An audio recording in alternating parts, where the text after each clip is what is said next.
భయం కాదు, రెస్పెక్ట్. భయంతో కూడుకున్న భయం అన్నది పదమే అక్కడ ఉండదు, రెస్పెక్ట్. ప్రేమ మెయిన్ ఉంటది, ప్రేమతో వచ్చే గౌరవం, అంతే. ఆ రకంగా చూస్తుంది. నాకైతే ఒక చిన్నపిల్లలా చూస్తుంది. ఉదయం నుంచి రాత్రి వరకు నాకు సేవలన్నీ చేస్తుంది. భోజనాల విషయంలో కానీ, నా చుట్టుపక్కల ఉన్న వాళ్ళ విషయాల్లో కానీ, నేను ఇష్టపడే వ్యక్తుల మధ్య కానీ, నేను ఏం చేస్తున్నానో నా కార్యక్రమాల పట్ల కానీ ప్రతిది కూడా చాలా కేరింగ్ తీసుకుంటుంది. టెక్కల్లో ఉంటే రోజుకు 100 మందికి భోజనాలు వండుతుంది. ఎందుకంటే వచ్చేవాళ్ళకి పోయేవాళ్ళకి. ఇక్కడ కూడా 25-50 మందికి తనే వండి పెడుతుంది. తనకి ఇంట్రెస్ట్, కొన్ని డైరెక్షన్స్ ఇన్ హౌస్ లో కూడా అదే చేస్తుంది. వెళ్ళి తన రొటీన్ లో లైఫ్ లో ఏది ఉందో అదే చేసింది. 15 మందికి భోజనాలు వండి పెడుతుంది. తను వండి పెట్టడం అనేది అంత చిన్న విషయం ఏం కాదు. ఉదయం నుంచి సాయంత్రం వరకు వండి పెట్టి అందరికి సరదాగా చూసుకుంటుంది.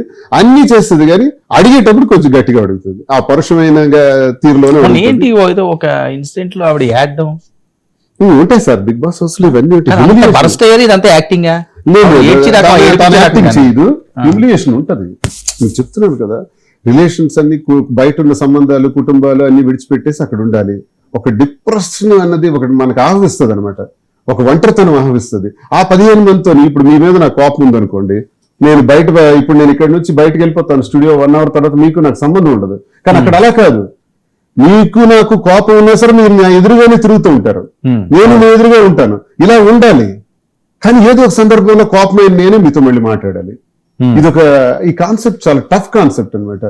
బిగ్ బాస్ హౌస్ మనం అనుకునేంత ఆషామాషి వ్యవహారం కాదు, చాలా కష్టంగా ఉంటది. దాన్ని ఫేస్ చేస్తూ ముందుకు అడుగేయటంలో కొన్ని ప్రత్యేకమైన తీరు మనలో ఉండాలి, బాడీలో. అంటే దాన్ని అర్థం చేసుకోవటం, మనం అవసరమైతే కన్విన్స్ చేయటం, మనం కన్విన్స్ అవ్వటం, ఎదుటి వారికి మెప్పించటం, ఒప్పించటం, ఆ లీడర్షిప్ క్వాలిటీస్ కి వీటన్నిటికీ మనోధైర్యం, కొంత సామర్థ్యత ఉండాలి. కొంతమంది అందుకే బరస్ట్ అయిపోతుంటారు. నిన్న సంజయ్ గారు ఆమె ఆటలో ఎప్పుడు లేదు, ఈ వారంలో ఆవిడ చాలా బరస్ట్ అయ్యారు చాలా విషయాల్లో. ఆ బరస్ట్ అయిన దాని మీద నాగార్జున గారు కొన్ని గైడ్ లైన్స్ ఇచ్చారు ఆమెకు కూడా. ఇవి మనుషులు మనం అల్టిమేట్ గా. సో దీన్ని ఎలా ప్రవర్తించారు, ఏడ్చారా అంటే వస్తుంది, ఆ సందర్భం వస్తుంది.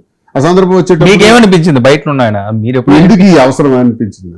అవునా, ఎందుకు మనకి అవసరం, ఎందుకు అక్కడికి వెళ్ళాలి, ఎందుకు మన జీవితంలో మనం ఎప్పుడూ ఆడము, బాధపడం, ఇమోషనల్ గా ఆలోచించి కళ్ళల్లో కన్నీరు రావచ్చు. కానీ కష్టానికి కన్నీరు కాల్చడం అన్నది నా జీవితంలో నేను చూడలేదు, తను ఈ 4 సంవత్సరాల్లో నేను ఇప్పుడు చూడలేదు. కష్టానికి కన్నీరు కాల్చడం, ఇమోషనల్ గా కన్నీరు వస్తుంది అంటే ఆనంద బాష్పాలు వస్తాయి, కానీ బాధతో వచ్చే కన్నీరు ఎప్పుడు ఉండదు, నాకు ఉండదు.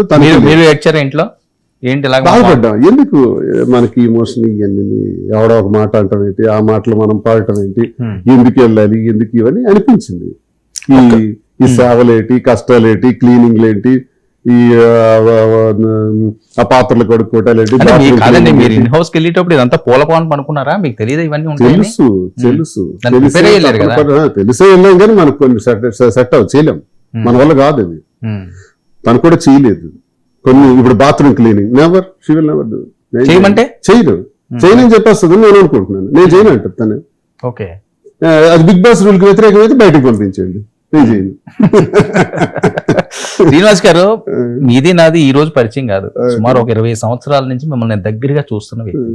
సరే,